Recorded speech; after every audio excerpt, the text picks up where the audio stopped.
अस्सलाम वालेकुम गाइस, उम्मीद है आप सब खैरियत से होंगे। मैं शिराज जमुआना। आज की इस वीडियो में मैं 35 सबसे ज़्यादा पूछे जाने वाले सवालात फ्रीक्वेंटली आस्क्ड क्वेश्चन के मैं जवाब दूंगा इस वीडियो में।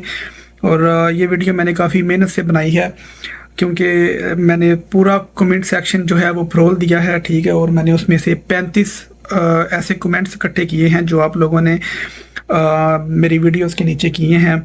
तो ये वीडियो एंड तक देखें। इंशाल्लाह कोई भी मसला मसाइल आपकी एप्लीकेशन प्रोसेस में आ रहा है तो इस वीडियो को देख के आपका वो सॉल्व आउट हो जाएगा इंशाल्लाह। आप यहाँ पे देख सकते हैं तकरीबन 35 सवालात हैं जो कि मैं आंसर करने जा रहा हूँ इस वीडियो में।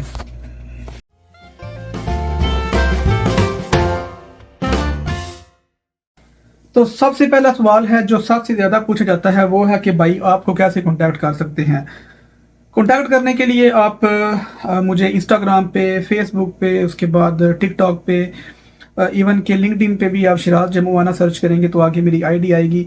तो आप उस पर मुझे डीएम कर सकते हैं, मुझे डायरेक्ट मैसेज कर सकते हैं। उसके बाद व्हाट्सएप जो है वो मैं यूजली उस पर रिप्लाई नहीं करता, क्योंकि वो एक तरह का पर्सनल हो जाता है। तो मैं यही करता हूँ कि आप लोग मुझे इंस्टाग्राम वगैरह पे या फिर फेसबुक पेज को मुझे डीएम करें। और डीएम पे भी अगर आप लोग मुझे डीएम करेंगे तो पहले मैं ये चेक करता हूँ, ठीक है, कि इस बंदे ने मुझे फॉलो किया है या नहीं किया। क्योंकि अगर आप मुझे फॉलो करते हैं तो वो मुझे मेरी मेहनत का फल मिलता है।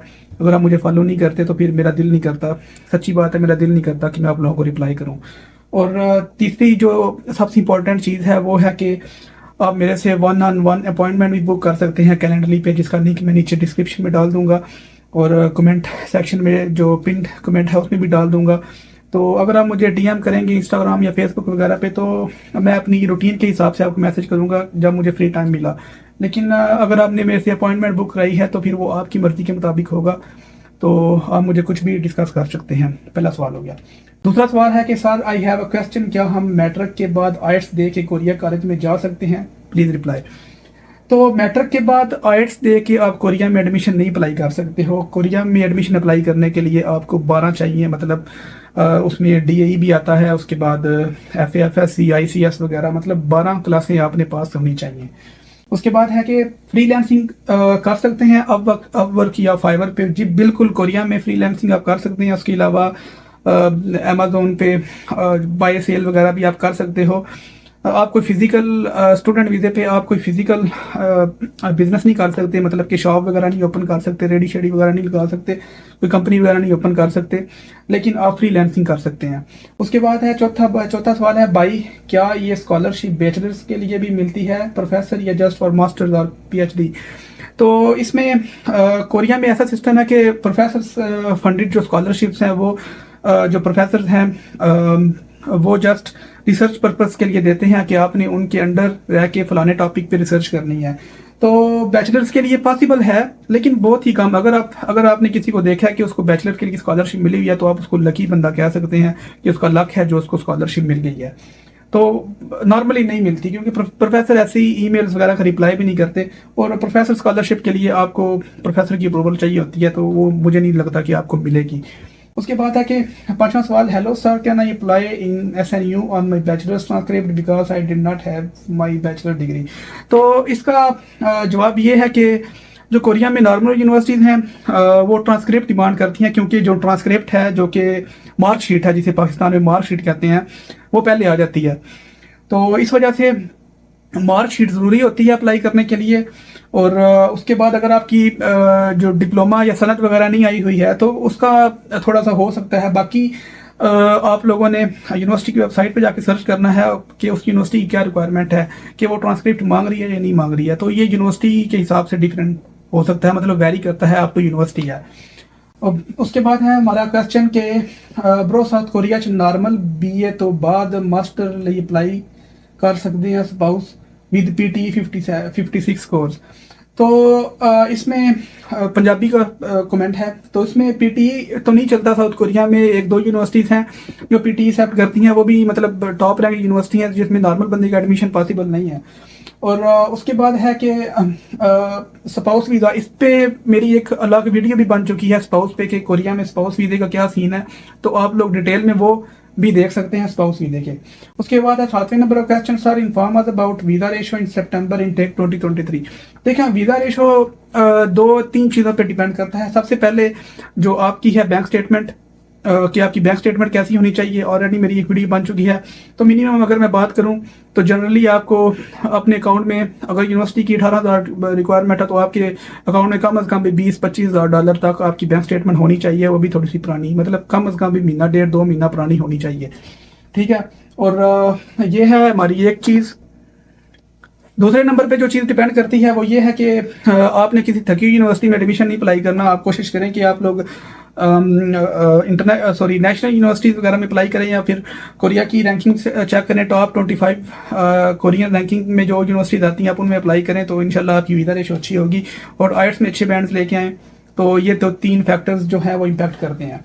उसके बाद है 8वां सवाल, please tell about admission open in Seoul National University for BBA। देखें कि जो यूनिवर्सिटीज़ हैं उनमें कोरिया में साल में 2 टाइम में एडमिशन ओपन होते हैं, एक सितंबर इनटेक में, एक मार्च इनटेक में। तो इस हवाले से आप लोगों को जिस यूनिवर्सिटी में अप्लाई करना चाहते हैं, आपने उस यूनिवर्सिटी के हिसाब से आपने उनकी एडमिशन गाइडलाइंस डाउनलोड करनी है, और उसमें आप ये मेंशन होगा। क्योंकि ऐसे में हर यूनिवर्सिटी है, क्योंकि किसी भाई ने मेरे से SNU का पूछा हुआ है, किसी ने चोनम का पूछा हुआ है, किसी ने क्योंगसांग यूनिवर्सिटी का पूछा हुआ है। तो इसमें अलग अलग की हर एक को वो डिस्कवर करके नहीं बता सकता। 9वां क्वेश्चन, मेरा 2 इयर्स बैचलर है और 2 years master, please guide. 2 years bachelor और 2 इयर्स मास्टर, मतलब कि अगर आपने मास्टर्स में अप्लाई करना है तो आपको 16 साल की एजुकेशन आपकी होनी चाहिए।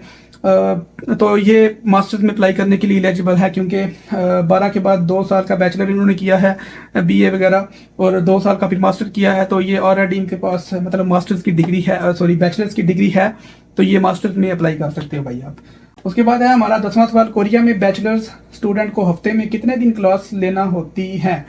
अच्छा, बैचलर का ये सीन है क्लासों का कि मेरा कुछ दोस्त हैं जो कि प्राइवेट यूनिवर्सिटी में है, तो उनका तो काफ़ी फ्लैक्सी सा शेड्यूल है। मतलब कि हफ्ते में 2 क्लासेस होगी, या 1-2 क्लास हो, मतलब 1-2 दिन क्लास होगी। लेकिन मैं जो कि नेशनल यूनिवर्सिटी में था, जो नेशनल यूनिवर्सिटी है ये मंड के बंदे को रगड़ा देती हैं और बंदे के अंदर से ना एक अच्छा स्टूडेंट निकालती हैं।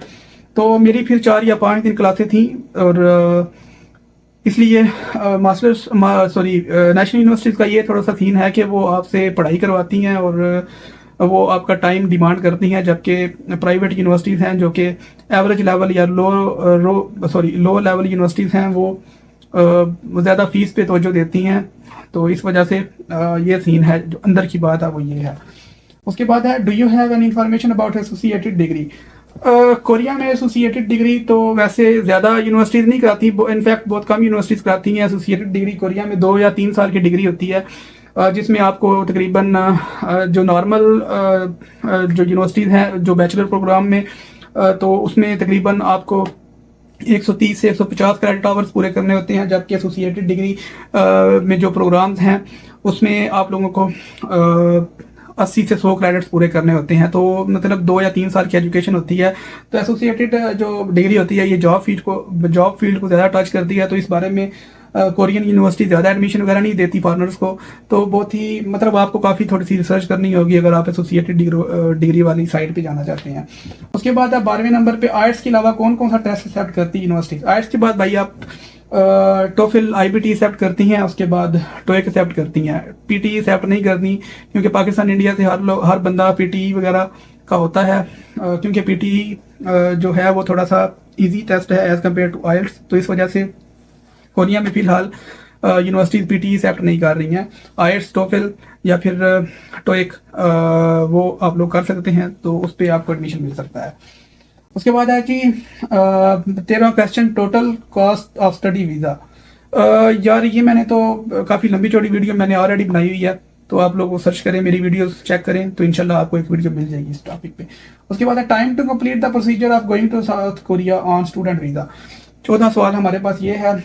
यार ऐसा है कि यूनिवर्सिटी का जो टाइम है और स्टडी वीज़े का टाइम है वो तकरीबन आपके 2 से 4 मंथ लग सकते हैं। एक रफ एस्टिमेट के हिसाब से 2 मंथ भी लग सकते हैं, 4 मंथ भी लग सकते हैं। ये डिपेंड करता है कि आपने यूनिवर्सिटी में एडमिशन कब अप्लाई किया था, उसके बाद आप वीज़ा कब अप्लाई कर रहे हो। तो तकरीबन 2 से 4 मंथ लग जाते हैं। 15वां क्वेश्चन, बाई अंडर ग्रेजुएट में तकरीबन कितनी CGPA रिक्वायर होती है for master in south Korea? Master करने के लिए अंडर ग्रेजुएट में अगर आप परसेंटेज पे चले तो कम से कम 60% नंबर चाहिए होते हैं। एक एवरेज किस्म की यूनिवर्सिटीज़ में एडमिशन अप्लाई करने के लिए कम से कम 60% नंबर या फिर 2.5 GPA से अबव होना चाहिए आपके CGPA आउट ऑफ 4। तो ये सिस्टम है कोरिया में मास्टर का। लेकिन जो अगर यूनिवर्सिटी की वेबसाइट पे आप जाएं तो उनमें ज़्यादातर यूनिवर्सिटीज़ ऐसी हैं जिन्होंने ये नंबर्स वगैरह का क्राइटेरिया मेंशन नहीं किया हुआ, तो इस वजह से कोई भी अप्लाई कर सकता है। लेकिन अच्छी बात ये होनी चाहिए कि आपका जो मार्क्स हैं वो अच्छे हैं और आपको स्कॉलरशिप वगैरह भी मिल सकती है। और अगर आपके मार्क्स अच्छे नहीं हैं तो कोशिश करें कि आप आयट्स में 6-7 वगैरह लेके आएँ, मतलब 6.5 प्लस लेके आएँ तो आपको एक प्लस पॉइंट मिलेगा। 16वां क्वेश्चन है हमारे पास, kindly guide us about PhD scholarships in Korean government university in accounting and finance programme. देखें कि जो कोरिया का नेचर है वो है साइंस एंड टेक्नोलॉजी की तरफ, तो इस वजह से अगर आप साइंस एंड टेक्नोलॉजी वगैरह वाली साइड पे, IT वगैरह वाली साइड पे अगर आप स्कॉलरशिप ढूंढें तो काफ़ी यूनिवर्सिटीज़ हैं, काफ़ी प्रोफेसर्स हैं जो जिनके पास फंड्स होते हैं, तो वो आपको स्कॉलरशिप वगैरह दे सकती हैं। और अगर आप देखें कि दूसरे प्रोग्राम्स वगैरह, अकाउंटिंग हो गया, उसके बाद अगर आर्ट्स वगैरह के सब्जेक्ट हैं या फिर बिजनेस वगैरह के कोई सब्जेक्ट हो गए या फिर डिज़ाइन वगैरह के सब्जेक्ट हो गए, तो उसमें थोड़ा सा मतलब काफ़ी कंपेटिटिव है स्कॉलरशिप लेना, तो उसमें निस्बतन कम स्कॉलरशिप्स वगैरह अवेलेबल होती हैं। 17वां क्वेश्चन है, can you tell me something about interview with the professor, what kind of question he asks? तो इसके बारे में यार जो प्रोफेसर मतलब क्वेश्चन होते हैं नॉर्मल इंटरव्यू में, इंशाल्लाह मैं अलग से वीडियो बनाऊंगा, तो इंशाल्लाह नियर फ्यूचर आपको वो वीडियो मेरे चैनल पे मिल जाएगी। और नीचे वाला क्वेश्चन भी सेम ही है, how can we prepare for topic exam? तो टॉपिक एग्जाम कैसे देना है पाकिस्तान इंडिया से, वो मैं ऑलरेडी वीडियो बना चुका हूँ। और प्रिपेयर कैसे करना है तो ये भी थोड़ा सा लंबा टॉपिक है, तो इस पर भी इंशाल्लाह मैं इन द नियर फ्यूचर आपको एक वीडियो इस पर भी मिल जाएगी बनी हुई मेरी। और फिलहाल मैं यही कह सकता हूँ कि आप यूट्यूब वगैरह पे जाएं और वहाँ से कोरियन सीखें। 19वां क्वेश्चन है अपना, कोरिया के लिए एज लिमिट क्या है? कोरिया के लिए जनरली एज लिमिट तो नहीं है कोई भी। अगर आप यूनिवर्सिटी किसी की वेबसाइट पे जाएं तो वहाँ पे भी कोई मेंशन नहीं है। अगर आप एम्बेसी की वेबसाइट पे जाएं तो वहाँ पे भी स्टडी वीज़े के लिए कोई एज लिमिट मेंशन नहीं है। ऑल्दो गैप जो है वो 2 साल से ज़्यादा का नहीं होना चाहिए। अगर आपका 2 साल से ज़्यादा का गैप है तो आप फिर एक्सपीरियंस या फिर कोई डिप्लोमा वगैरह शो कर सकते हैं जो आपने उस ड्यूरेशन में किया है। तो ये सीन है। 20वां है भाई, आइट्स में मेरे 5 बैंड्स हैं और प्रोफिशिएंसी लेटर भी है मेरा, तो हो जाएगा एडमिशन? 5 बैंड्स में बहुत ही कम यूनिवर्सिटीज़ हैं जो एडमिशन देती हैं, नॉर्मली 5.5 बैंड्स रिक्वायर करती हैं, तो इसलिए मेक श्योर करें कि यू हैव 5.5 बैंड्स। और प्रोफिशिएंसी लेटर नहीं चलेगा। अगर यूनिवर्सिटी से आपको एडमिशन मिल भी गया तो वीज़ा आपका नहीं आएगा, क्योंकि वीज़े के लिए आइट्स जो है वो रिक्वायर्ड होता है। इनफैक्ट के कुछ दिन पहले मेरे से एक मैं कमेंट्री रीड कर रहा था जिन्होंने लिखा हुआ था कि जो है कि हम अप्लाई करने गए हैं तो हमें एडमिशन मिल गया है, लेकिन एम्बेसी ने आइट्स डिमांड किया है, तो फिर हमारी उन्होंने एक्सेप्ट नहीं की एप्लीकेशन, तो इस वजह से आपको आइट्स करना पड़ेगा। 21वां क्वेश्चन, अगर एडमिशन हो जाए तो फैमिली को साथ लेके जा सकते हैं? इस पे बारे में मेरी 5-7 मिनट की एक ज़बरदस्त किस्म की वीडियो है, प्लीज़ वॉच दैट। 22वां क्वेश्चन है, is it possible to get admission in master without IELTS or Korean language? तो नहीं पॉसिबल, एडमिशन पॉसिबल हो सकता है लेकिन वीज़ा वगैरह मुश्किल है। और अगर पॉसिबल हो भी गया विदाउट आइट्स या कोरियन लैंग्वेज का तो फिर वो फिर मतलब यूनिवर्सिटी का जो स्टैंडर्ड है वो काफ़ी नीचे होगा, जो जिसने मतलब वैसे ही आपको वीज़ा एडमिशन दे दिया है, तो इस वजह से आइट्स या फिर कोरियन लैंग्वेज आपको चाहिए। 23वां क्वेश्चन है, कोरियन एम्बेसी, इतना लंबा क्वेश्चन भाई ने लिखा हुआ है, कोरियन एम्बेसी क्या ओरिजिनल डॉक्यूमेंट एक्सेप्ट करेगी या कलर कॉपीज? क्योंकि अगर ओरिजिनल डॉक्यूमेंट टेस्ट करेगी तो कोरियन एम्बेसी और उसके बाद स्कॉलरशिप भी ना मिली तो कहीं और भी अप्लाई नहीं कर सकेंगे, क्योंकि डॉक्यूमेंट्स पे स्टैंप लगती है। देखें कि कोरिया एम्बेसी में अगर आप डॉक्यूमेंट्स वगैरह अटेस्टेशन कराएं तो वो बैक साइड पे स्टैंप लगाती हैं, जो कि जो मेन स्टैंप है जो कि IBCC से या फिर मोफा से वो फ्रंट पेज पे लगती है। मेन चीज़ ज़्यादा वो मैटर करती है। अगर आप किसी और मुल्क में एडमिशन वगैरह अप्लाई करना चाहते हैं, वीज़ा अप्लाई करना चाहते हैं, तो वो फिर फ्रंट पे ही आपको आपका मतलब मांगेंगे कि फ्रंट पेज हमें दिखाएं, तो बैक साइड कोई भी नहीं दिखता। तो इस वजह से कोई मसला नहीं है मेरे हिसाब से, तो आप अप्लाई कर सकते हैं।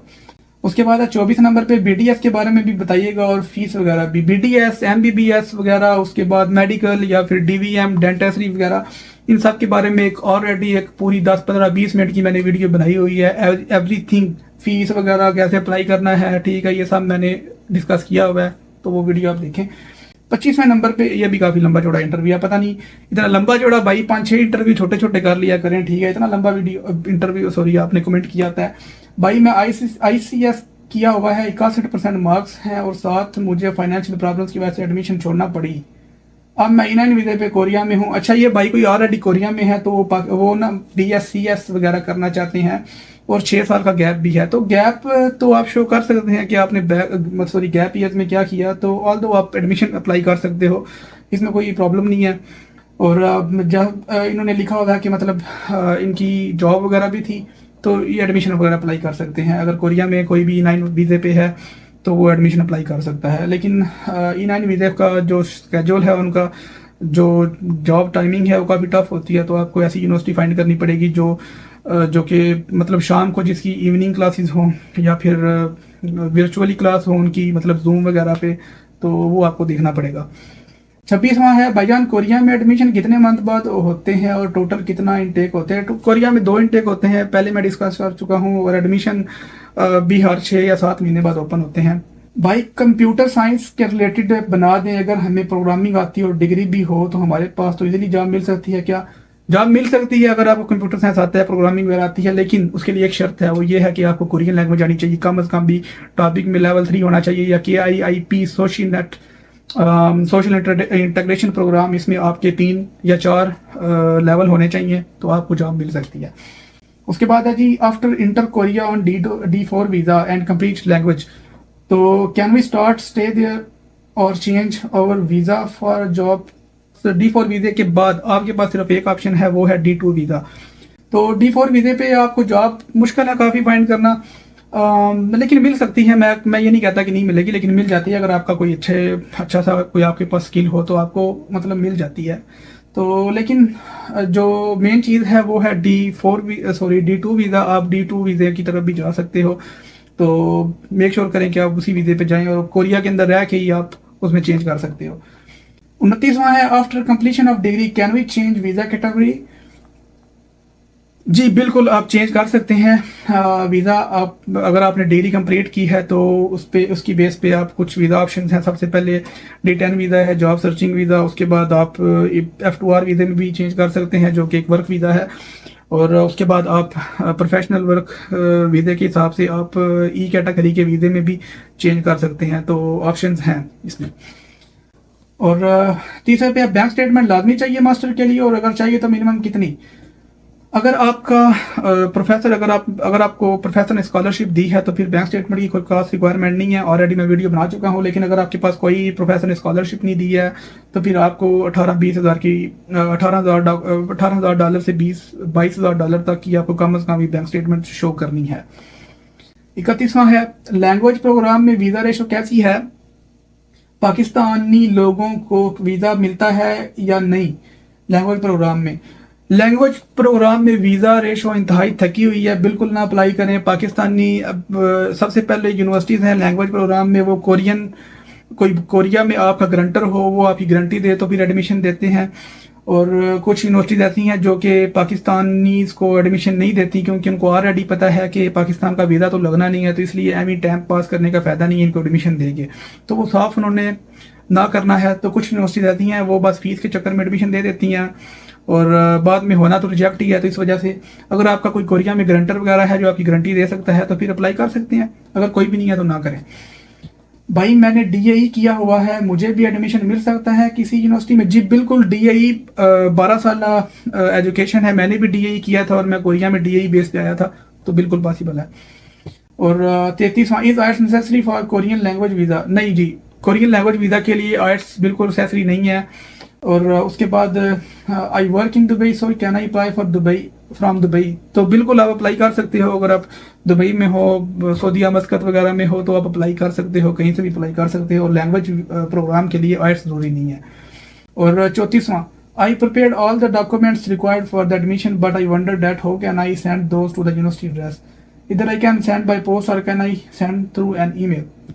इसके लिए आपको यूनिवर्सिटी की जो वेबसाइट है उसकी जो एडमिशन गाइडलाइंस हैं उसको आपने रीड करना है कि वो डॉक्यूमेंट्स कैसे चाहती हैं। कुछ यूनिवर्सिटीज़ हैं वो ईमेल भी एक्सेप्ट कर लेती हैं, और कुछ यूनिवर्सिटीज़ हैं उनको आपने बाय पोस्ट यूनिवर्सिटी की वेबसाइट पे सेंड करना होता है। यूनिवर्सिटी की जो एड्रेस है, जो यूनिवर्सिटी का एड्रेस है वो यूनिवर्सिटी की एडमिशन गाइडलाइंस वगैरह पे लिखा होता है। तो आपने सिंपली वहाँ से पाकिस्तान या इंडिया से फिडेक्स वगैरह या फिर कोई भी सर्विस DHL हो गई या लीफर्ड हो गया, तो आपने इनके थ्रू कोरिया में डॉक्यूमेंट्स वगैरह सेंड आप करेंगे तो यूनिवर्सिटी इनको एक्सेप्ट करेगी। तो इसके लिए आपको अगेन एडमिशन गाइडलाइंस रीड करनी है। उसके बाद है 35वां क्वेश्चन और लास्ट क्वेश्चन है, can our students like graphic designing students apply for professor scholarship? जी अप्लाई कर सकते हैं, लेकिन अगेन इसके लिए आपको प्रोफेसर्स का अप्रूवल चाहिए होता है। आपने प्रोफेसर को अपना प्लान वगैरह ईमेल करना होता है, और अगर प्रोफेसर आपको एक्सेप्ट करता है तो फिर बिल्कुल पॉसिबल है, कोई औखा वगैरह नहीं है। तो ये है 35 क्वेश्चन जो मैंने आज डिस्कस किए हैं। तो आई होप आपको ये वीडियो पसंद आई होगी। अगर आपका कोई और क्वेश्चन है, अगर कमेंट सेक्शन में और 15, 20, 25 क्वेश्चन इकट्ठे हो गए तो इंशाल्लाह मैं इसका पार्ट 2 भी बनाऊंगा, जिसमें मैं वो भी क्वेश्चन वगैरह हैं डिस्कस करूंगा। तो मेरे चैनल को सब्सक्राइब करें और मिलते हैं इंशाल्लाह नेक्स्ट वीडियो में। Good luck.